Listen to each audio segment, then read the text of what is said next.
Hello, it's Piklok, and if you want to learn how to pick these disc detainer padlocks, then you're at the right place. They're the padlocks with the funny looking keyways and the equally funny looking keys. All you need to get started is a cheap disc detainer lockpick. This one cost about £3 off AliExpress. I have filed the tip of the tool down just so it fits in the keyway a little bit better, and for that I've used this grinder, but you could use a metal file if you want to. Just make sure you leave it nice and smooth and it should be just fine. Okay, to start, find something thin. I'm using a dimple rake, insert it into the keyway and turn all the discs in a clockwise direction. Next, take the disc detainer pick, and what I like to do is just pinch the very end. It just lines up the tip with the tensioning part of the shaft. Insert it into the lock, take tension off the top disc and slide the tip to the bottom. Now all I'm doing is starting at the back of the lock and working through each disc one at a time. Every disc has a small notch called a gate, and when all of those gates are lined up in exactly the right position, the lock will open. As I rotate each disc, I'm feeling for one that binds slightly. When the disc is binding, there's usually a point where the handle on the pick rotates just a little further than normal. That's a good indication that I found a gate and the disc is now set. Once one disc is set, I simply move on to the next disc and repeat the process until they're all lined up.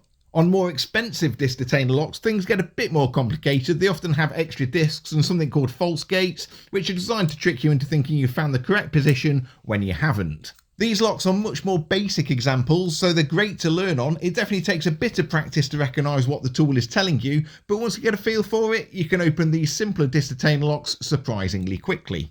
Back to the lock I'm picking. This is a Safestore disc detainer padlock, and to be fair to it, it is putting up a bit of a fight. But that's exactly what you want when you're learning, because it gives you much better feedback through the tool. As I work through the discs, you can feel them dropping into position, and each time one sets, the handle rotates just a bit further. That's a good sign that we're making progress, and hopefully it won't be too much longer before everything lines up and this lock opens. Which it has.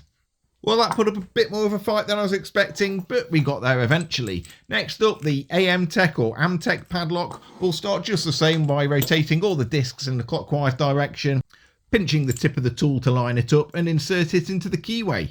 We'll slide the pick tip to the bottom and do exactly as before, testing each disc as we go. Now in practice, this lock has opened pretty easily, which is why when practicing it's useful to buy a few different ones, as some are much harder than others. I think we're about there now. And this lock is open.